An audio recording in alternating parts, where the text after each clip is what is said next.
मेरा पति रोज रात को फिटकरी लेकर बाथरूम में जाता, 2-3 घंटे बाद बाहर निकलता। एक दिन रात जानने के लिए मैंने खिड़की से झांका, क्योंकि मेरा पति तो। मेरा नाम रुचि है, मेरी उम्र 22 साल है और मैं छत्तीसगढ़ में रहती हूँ। मुझे ना जाने क्यों ऐसा लग रहा था कि सब नॉर्मल होकर भी नॉर्मल नहीं हैं, या फिर ये सब कुछ ज़्यादा दिनों के लिए नहीं है। यही सब सोच सोच कर मेरे सर में बुरी तरह से दर्द हो रहा था। मुझे ऐसा लग रहा था कि अगर मैं एक दिन भी इस आदमी के साथ रही तो मैं पागल हो जाऊंगी। कभी कभी मुझे लगता था कि मैं एक पागल औरत हूँ, लेकिन कभी कभी मुझे ऐसा लगता था कि मेरा पति ही पागल आदमी है। मैं डिसाइड नहीं कर पा रही थी कि हम दोनों में से कौन नॉर्मल था और कौन नहीं। एक फिटकरी थी जो मेरी ज़िंदगी की सबसे बड़ी मुसीबत बन चुकी थी। कोई सोच भी नहीं सकता था एक छोटी सी सफ़ेद रंग की फिटकरी ने मेरी ज़िंदगी में जीना दुश्वार कर दिया था। रोज़ मेरा पति एक नई तरह की फिटकरी घर में लेकर आता था और उसे इतना संभाल कर रखता था कि जैसे वो कोई हीरे जवाहरात हो। वो पागलों की तरह हर 10 मिनट बाद आकर अपनी फिटकरी का ध्यान रखा करता था, कहीं फिटकरी ख़राब तो नहीं हो गई, और कहीं कोई फिटकरी को चोरी करके तो नहीं ले गया, और कहीं कोई चीज़ फिटकरी के ऊपर तो नहीं गिर गई जिससे फिटकरी वेस्ट हो जाए। वो बार बार अपनी लाई हुई फिटकरी का ख्याल रखा करता था। कभी उसे लॉकर में रखता, तो कभी उसे कबर्ड में रख देता, तो कभी उसे सूटकेस में संभाल कर रख देता था, तो कभी किचन में आटे के डिब्बे में छुपा कर रख देता था। मैं सोच सोच कर पागल हो गई थी कि आखिरकार इस फिटकरी में ऐसा क्या था जो मेरा पति उस फिटकरी के लिए पागल हुआ जा रहा था, और उसे फिटकरी की इतनी ज़्यादा परवाह थी। शादी के बाद मैं जब नई नई दुल्हन बनकर इस घर में आई थी, तो तब भी मेरे पति के हाथ में यही फिटकरी थी। वो मुझसे बात करने के बाद अपनी फिटकरी को लेकर बाथरूम में चला गया था, और मेरे पति को गए हुए लगभग 3 घंटे हो गए थे। मैं अपने पति का बहुत देर तक इंतज़ार करते करते सो गई थी, क्योंकि मैं भी दुल्हन बनकर काफ़ी थक गई थी, इसलिए मुझे नींद आ गई थी। और आखिरकार मैं अपने पति का कब तक इंतज़ार कर सकती थी। मेरा पति तो न जाने कब बाथरूम से बाहर निकला और मैं कब सो गई, मुझे कुछ पता ही नहीं चला। सुबह को जब मेरी आँख खुली तो मेरा पति मुझे बिस्तर पर नज़र नहीं आया था। मैं सोच में पड़ गई थी कि क्या उसने सारी रात बाथरूम में ही बिताई थी। मैं बड़ी परेशान हो गई थी, और मैंने देखा कि वो बाथरूम से निकला और उसके हाथ में वही थैला मौजूद था जिसके अंदर फिटकरी थी। मेरा पति बहुत देर तक अपनी फिटकरी के साथ बाथरूम में बंद रहता था, और बाहर आने के बाद कहता कि सारी कमी पूरी हो गई है, और मैं शर्मिंदा हो जाती थी कि ना जाने वो कैसी कमी पूरी होने की बात कर रहा था। वो दिन था और आज का दिन। मेरी शादी को लगभग 3 महीने हो गए थे, और ये फिटकरी थी कि जिसकी कहानी आज तक ख़त्म होने का नाम ही नहीं ले रही थी। वो बार बार बाथरूम में जाता, और फिटकरी का वो थैला बाथरूम के अंदर जाते हुए और बाथरूम से बाहर आते हुए भी उसके हाथ में ही होता था। बाथरूम से लगातार पानी गिरने की आवाज़ आती रहती, और जब ज़्यादा देर हो जाती तो मेरा पति बाथरूम से बहुत खुश होकर बाहर निकलता था। मैं तो बड़ी अजीब सी उलझन में फंस गई थी। मैं अपनी परेशानी किसी को बता भी नहीं सकती थी।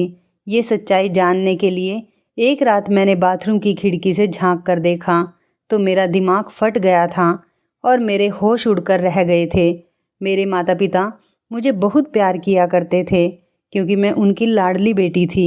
मैं अपने सब भाई बहनों में सबसे छोटी थी, इसलिए मुझे अपने माता पिता के साथ साथ अपने बड़े भाई बहनों का भी बहुत प्यार मिला था।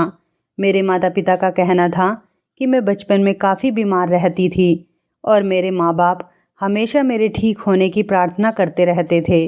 बचपन में मेरा काफ़ी इलाज भी हुआ था, इसलिए मुझसे मेरे घर में सारे लोग बहुत ज़्यादा प्यार किया करते थे।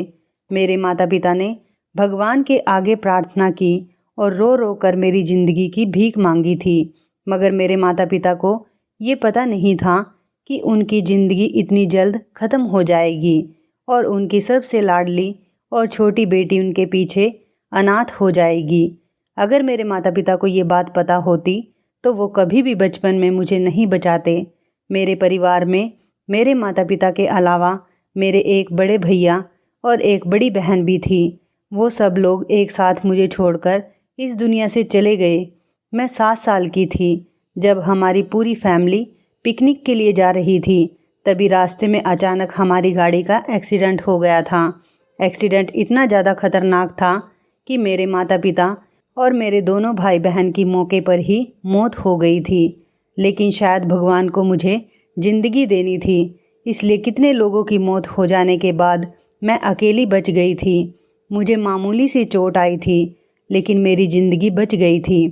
लोग मुझे देखकर हैरान हो रहे थे कि ये लड़की कैसे बच गई। कहते हैं कि जिसकी ज़िंदगी भगवान लिख दे उसे कौन मार सकता है। और कुछ लोग मुझे देखकर बहुत अफसोस भी कर रहे थे कि मैं अपने माता पिता के बिना कैसे इस दुनिया में अकेली रहूँगी। अच्छा तो यही होता कि मैं भी अपनी फैमिली के साथ ही इस दुनिया से चली जाती। लोग कह रहे थे कि ये लड़की अनाथ होकर ज़िंदगी कैसे गुजारेगी, कौन इसकी परवरिश करेगा। इसी तरह से मेरी पूरी फैमिली ख़त्म हो चुकी थी और मैं अकेली हो गई थी, क्योंकि मैं बिल्कुल लावारिस थी। मेरे पिता के सौतेले भाई ने मुझे अपने घर में जगह दे दी थी, क्योंकि और कोई मुझे अपने साथ रखने के लिए तैयार ही नहीं था। और मेरी माँ के रिश्तेदार तो डर की वजह से कभी हमारे घर पर अफसोस करने के लिए भी नहीं आए। मैं अपने चाचा चाची के घर में रहने लगी थी और उनकी बेटियों की उतरन पहनकर उनका बचा हुआ खाना खाकर अपना गुजारा कर रही थी। वो लोग मुझे बहुत ताने भी दिया करते थे और लोगों के ताने सुन सुनकर ही मैं जवान हो गई थी। और इसी तरह से टाइम तेज़ी से गुजरता चला गया था और मेरी शादी की उम्र हो गई थी। मेरे लिए काफ़ी सारे रिश्ते भी आने लगे थे। मुझे ऐसा लगता था मेरे लिए रिश्ते आते ही मेरी चाची परेशानी में आ जाती थी। मेरी चाची ने मुझसे जान छुड़ाने के लिए मेरी शादी एक ऐसे इंसान से कर दी थी जिसको मैं जानती तक नहीं थी। फिर भी मैंने सोचा कि चाची के घर पर मुझे सारा दिन नौकरानियों की तरह काम करना पड़ता था। इससे बेहतर तो यही होगा कि मैं अपने पति के घर काम करूं और उसकी सेवा करूं। जब मैंने अपने होने वाले पति को देखा तो लड़का काफ़ी हैंडसम और स्मार्ट था, इसलिए मैं बेफिक्र हो गई थी। फिर सुना कि लड़के वालों का अपना घर है, तो इस बात से मैं और भी ज़्यादा खुश हो गई थी। चाची ने तो अपनी जान से छुटकारा पाने के लिए मेरी शादी जल्दबाजी में कर दी थी, क्योंकि मैं बहुत ज़्यादा खूबसूरत थी और मेरी चाची की बेटियां मुझसे ज़्यादा खूबसूरत नहीं थी। इसलिए चाची जलन की वजह से मुझे जल्द से जल्द विदा करना चाहती थी, ताकि उनकी बेटियों के लिए आगे का रास्ता साफ हो सके। विदाई के टाइम पर चाची ने मुझसे कहा था कि अब ससुराल में ही रहना, मेरे घर आने की कोई ज़रूरत नहीं। मेरे पास तो इतने पैसे नहीं हैं कि मैं तुम्हारा खर्च उठा सकूं। जैसे भी हालात हो तुम्हें अपने ससुराल में ही रहना है, और अगर अपनी ससुराल में तुम्हें कोई परेशानी लगे तो चुपचाप उसे बर्दाश्त करना। तलाकशुदा बनकर मेरे घर पर आने की कोई ज़रूरत नहीं। चाची की इस बात ने मुझे बहुत परेशान कर दिया था। वो इस तरह की बातें ना जाने मुझसे क्यों कर रही थी। अभी तो मेरी विदाई भी पूरी नहीं हुई थी और वो तलाक तक पहुंच गई थी। आखिर वो ऐसा क्यों कह रही थी? क्या लड़के में कोई खराबी थी या उसके घर वालों में कोई गड़बड़ी थी?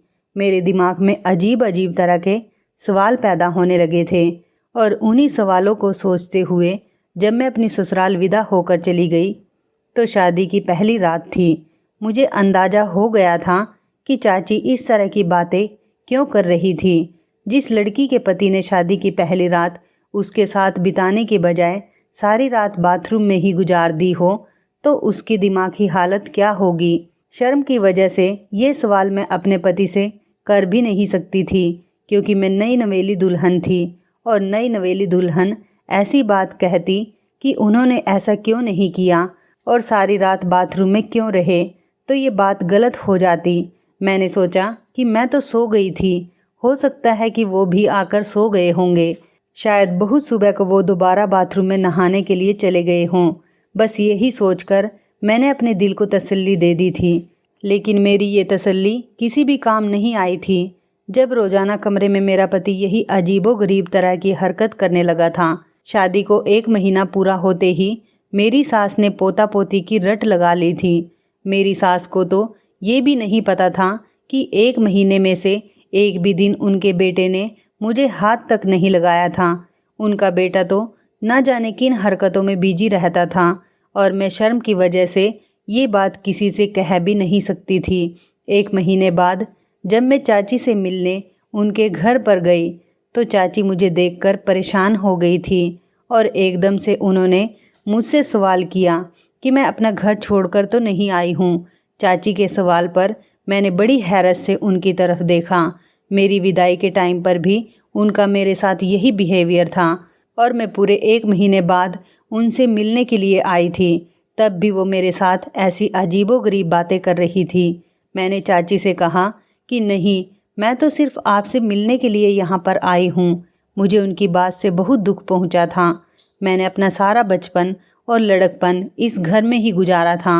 मुझे इस घर से बहुत ज़्यादा लगाव था। क्या मेरा इतना भी हक नहीं बनता था कि मैं इस घर में अपने चाचा चाची से मिलने के लिए भी कभी कभी आ जाऊं? मैं उदास होकर अपने घर को वापस आ गई थी और इधर देखा कि मेरा पति फिटकरी उठाकर बाथरूम में जा रहा था। अपने पति को तो मैं कभी दिखाई ही नहीं देती थी। मैं इस घर में अपने पति के लिए बस मामूली सी थी। वो अपनी पत्नी से ज़्यादा फिटकरी से मोहब्बत करता था। कभी कभी तो मैं सोचती थी कि मैं खामोश ही रहूं और अपने गुस्से पर कंट्रोल करूं और इसे अपनी किस्मत में लिखा हुआ समझकर अपने भाग्य के साथ समझौता कर लूं। फिर अगले ही पल मुझे याद आता कि मैं क्यों खामोश रहूं और मुझे तो बल्कि अपने पति का सारा सच दुनिया के सामने लाना चाहिए। मगर ऐसा तो मैं सिर्फ अपने सपनों में ही कर सकती थी। हकीकत में तो मुझे परेशान होने के अलावा और कोई दूसरा काम भी नहीं आता था। अब मैंने खुद को घर के कामों में बिजी रखना शुरू कर दिया था और मैं ज़्यादा से ज़्यादा अपने आप को बिजी रखने की कोशिश में लगी रहती थी। अब मेरा सारा ध्यान घर वालों के कपड़े धोना, खाना बनाना और घर की साफ़ सफाई करने में ही लगा रहता था। मैं चाची के घर में भी नौकरानी थी और अपने ससुराल में आकर भी नौकरानियों की ही ज़िंदगी गुजार रही थी। फिर मैंने सोचा कि आखिरकार मैं कब तक इस तरह की ज़िंदगी गुजारूंगी। मुझे अपने पति से बात करनी ही होगी। एक दिन मैंने बंद शब्दों में अपने पति को ये बात समझा दी थी कि उनकी माँ मुझसे पोता पोती की डिमांड करती है। ये बात सुनकर जैसे मेरे पति को करंट सा लग गया था। उन्होंने फ़ौरन ही कहा कि अभी ऐसा कुछ भी नहीं हो सकता और ऐसा बिल्कुल मुमकिन नहीं। इतना कहकर वो कमरे से बाहर चले गए थे तो मैं अपना सिर पकड़कर बैठ गई, क्योंकि मुझे अपने पति पर पहले से ही शक था और अब मुझे अच्छी तरह से यकीन हो गया था कि मेरा पति नामर्द है। इसलिए वो फिटकरी का बहाना बनाकर रोज़ रात को बाथरूम में चला जाता है और फिर मेरे सोने का इंतज़ार करता है। जब मैं सो जाती हूँ तो वो बाथरूम से बाहर निकल कर आता है। वो ऐसे ही करता है, वरना कोई मर्द ऐसा नहीं होता जो अपनी नई नवेली दुल्हन को अकेला छोड़कर इस तरह से सारी सारी रात खुद को बाथरूम में बंद रखे। मैंने सोचा अब मुझे अपने पति के इस राज से पर्दा हटाना ही पड़ेगा और मैं सच जानकर ही रहूँगी और यही सारा सच मैं सब लोगों के सामने लेकर आऊँगी। एक दिन रात के टाइम पर मैंने सोचा कि मैं सोने की एक्टिंग करती हूँ और देखती हूँ कि मेरा पति रात में क्या करता है। मैंने आज ही अपने पति से कहा था कि मुझे बहुत नींद आ रही है और मेरी तबीयत ठीक नहीं। मेरा सर दर्द से बुरी तरह फटा जा रहा है, इसलिए वो मुझे जगाने की कोशिश ना करे। मेरी यह बात सुनकर तो मेरे पति के चेहरे पर अजीब सी मुस्कुराहट आ गई थी, जैसे कि उन्हें इंतज़ार हो कि मैं जल्दी से सो जाऊं। मेरे पति ने मुझसे कहा कि ठीक है, अगर तुम्हारी तबीयत ठीक नहीं तो तुम जल्दी से सो जाना, मैं तुम्हें बिल्कुल भी डिस्टर्ब नहीं करूँगा। उसने कमरे की लाइट बंद कर दी और कमरे से बाहर निकल गया। ये सच था कि मुझे लेटते ही नींद आ जाती थी, क्योंकि मैं सारा दिन बहुत काम करती थी और थकान से चूर होकर जब मैं अपने बिस्तर पर सोने के लिए लेट जाती थी तो मुझे फ़ौरन ही नींद आ जाती थी। लेकिन मैं आज बहुत कोशिश कर रही थी कि मैं जागती रहूं, लेकिन मेरा नींद पर कोई बस नहीं था। आज मैंने सोचा कि दिन में जब मेरा पति घर पर था तो मैंने उनसे कहा कि मेरी तबीयत ठीक नहीं है और मैं सोना चाहती हूँ। तो उन्होंने मुझसे कहा कि हाँ ठीक है, घर का काम कोई और कर लेगा, तुम आराम से सो जाओ। मेरी सास को लगा कि मैं प्रेग्नेंट हूँ और मेरी तबीयत ठीक नहीं, इसलिए मैं आराम कर रही हूँ। और मेरी सास ने भी मुझे किसी काम के लिए नहीं कहा था, वरना मुझे तो आराम करने का मौका ही नहीं मिलता था। मैंने नींद दिन में ही पूरी कर ली थी। मैं जी भर के सोई थी ताकि मैं रात को देर तक जाग सकूं। मैं लगभग 1 घंटे तक अपने पति का इंतजार करती रही थी।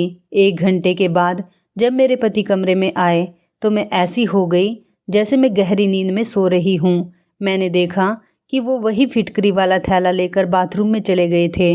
जब उन्होंने बाथरूम का दरवाज़ा बंद किया तो मैं फ़ौरन ही उठ गई थी।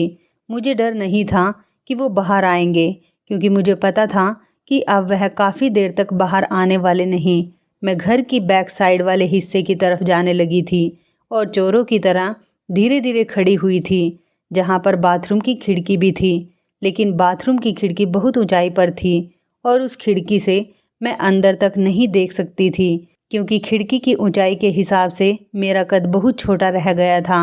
लेकिन मैं जल्दी से जाकर एक चेयर लेकर आई और मैंने वो चेयर रखी और उस पर खड़ी हो गई। उस टाइम रात के 2 बज रहे थे और घर के सारे लोग सो चुके थे। किसी की भी मुझ पर नज़र नहीं पड़ सकती थी, मगर मुझे फिर भी बहुत डर लग रहा था और डर की वजह से मेरा शरीर कांप रहा था। मैं वो चेयर उठाकर खिड़की के करीब आई और चेयर पर चढ़कर खिड़की के अंदर देखने लगी कि आखिर मेरा पति इतनी देर तक बाथरूम में करता क्या है। अपने पैर कांपने की वजह से मुझे ऐसा लग रहा था कि मैं ठीक से खड़ी नहीं हो पा रही हूँ। ऐसा ना हो कि मैं गिर जाऊँ। मैंने अपने अंदर हिम्मत पैदा की और चेयर के ऊपर खड़ी हो गई। लेकिन जैसे ही मैंने बाथरूम की खिड़की से अंदर झांका तो सामने का नज़ारा देखकर मेरी आंखों के सामने अंधेरा छाने लगा था। मैं चेयर से गिरते गिरते बच गई थी। ये मेरा पति कैसा काम कर रहा था फिटकरी के साथ?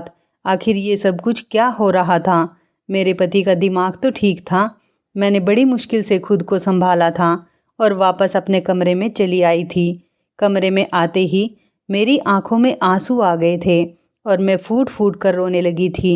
मुझे अपनी किस्मत पर रोना आ रहा था, क्योंकि आज मेरे पति की असलियत खुलकर मेरी आंखों के सामने आ गई थी। आज तक मेरा पति मेरे करीब क्यों नहीं आया था? अब मुझे ये बात अच्छी तरह से समझ आ गई थी। तो वो ये वजह थी जिसकी वजह से मेरा पति मुझसे दूर दूर रहता था।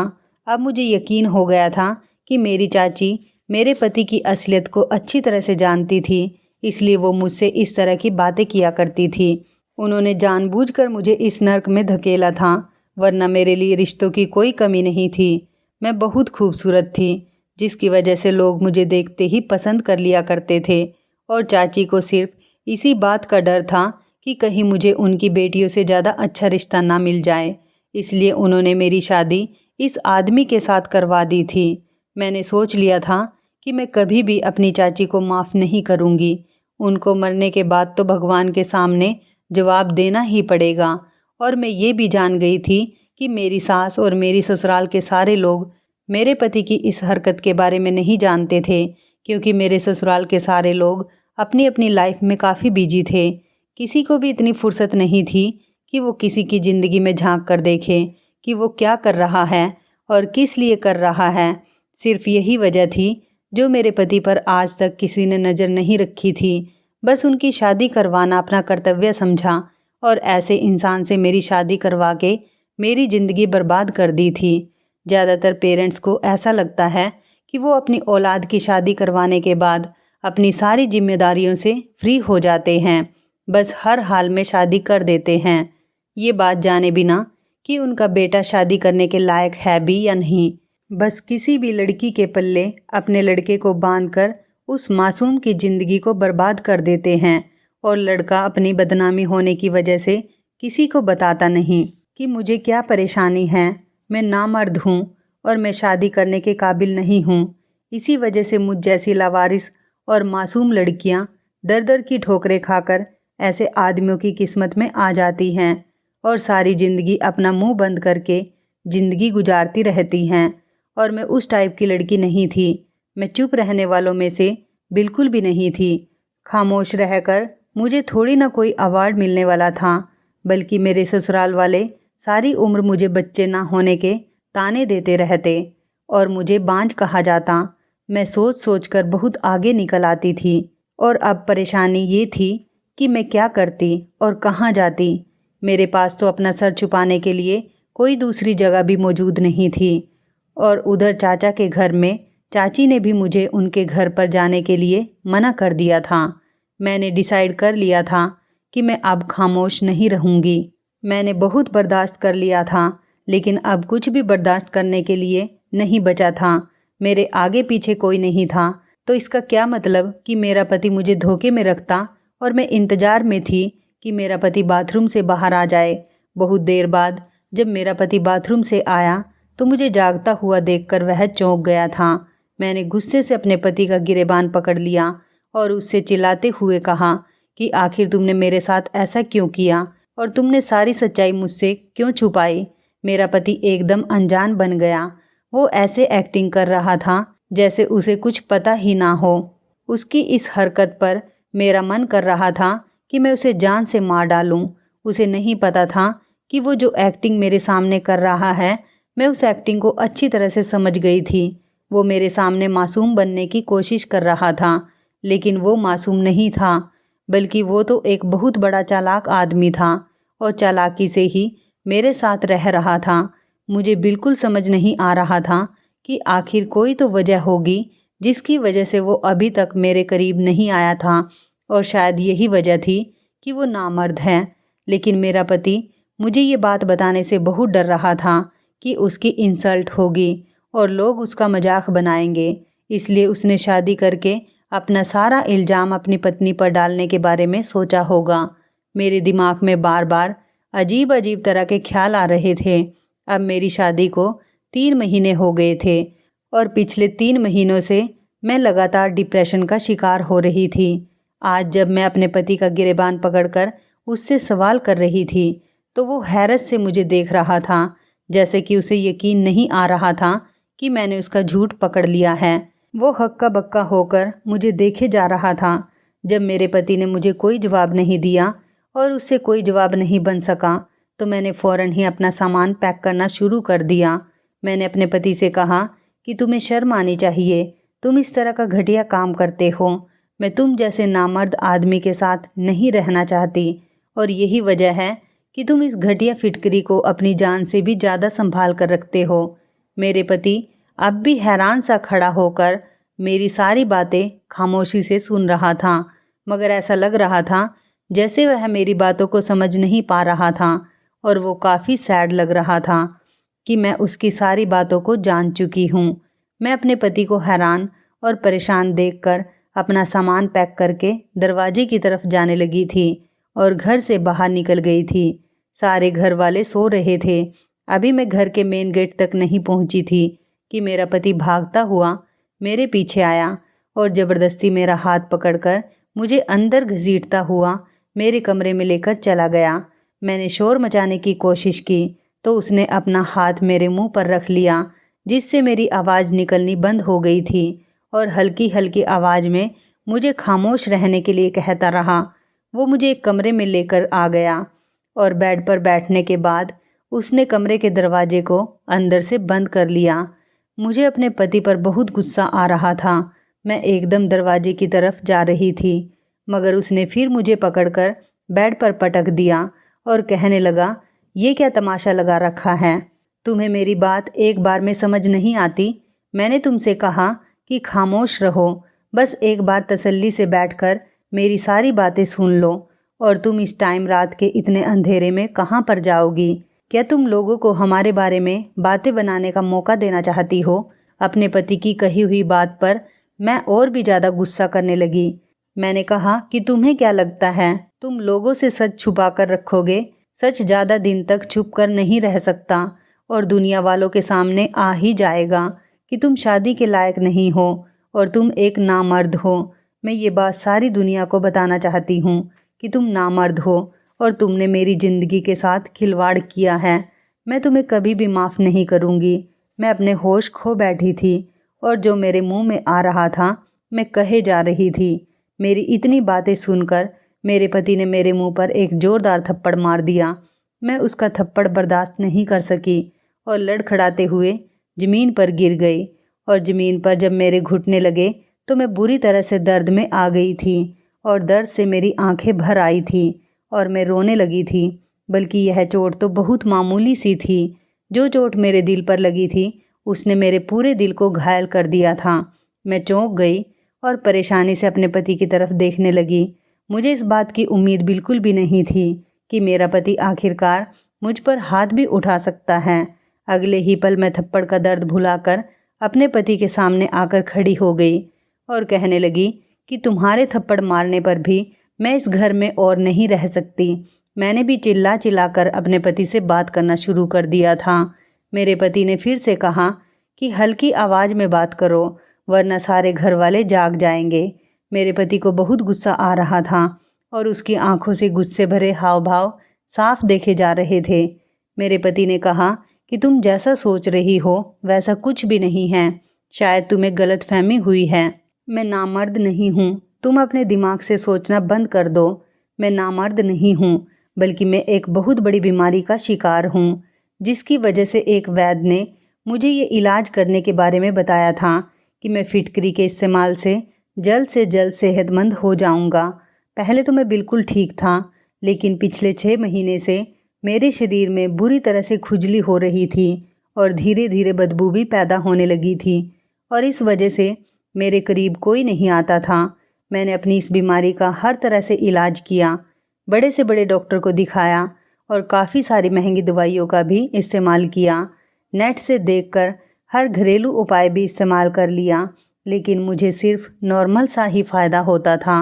मगर अब मेरी ये बीमारी काफ़ी हद तक बढ़ गई थी और मुझे बहुत दिक्कत का सामना करना पड़ता था।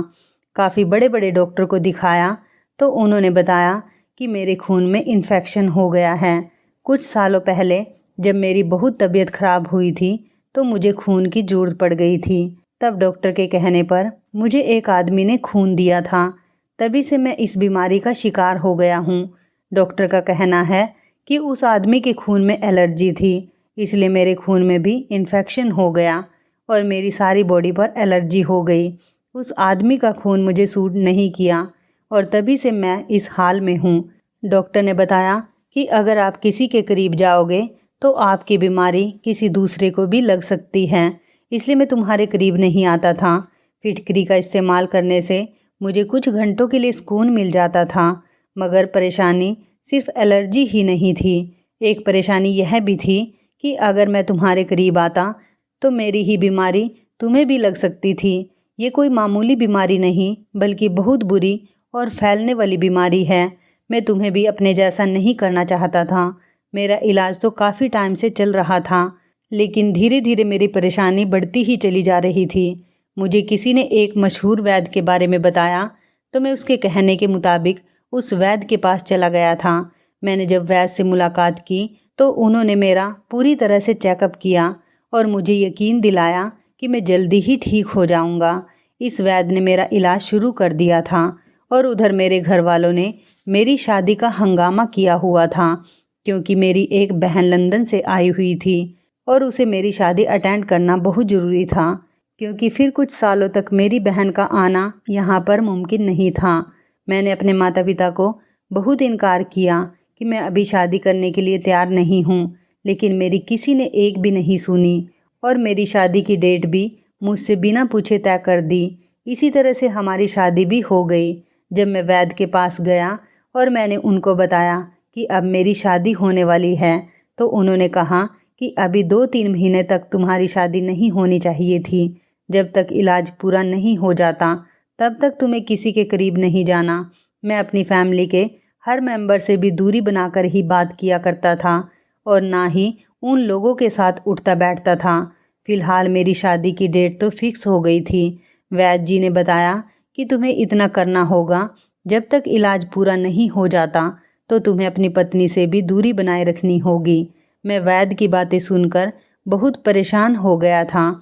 उन्होंने कहा कि तुम्हारी इस परेशानी का और कोई सलूशन नहीं है, इसलिए तुम्हें सबसे पहले अच्छी तरह से सेहतमंद होना होगा और अपनी बीमारी को ठीक करना होगा। फिर आराम से सारी ज़िंदगी तुम्हें अपनी पत्नी के साथ ही तो रहना है।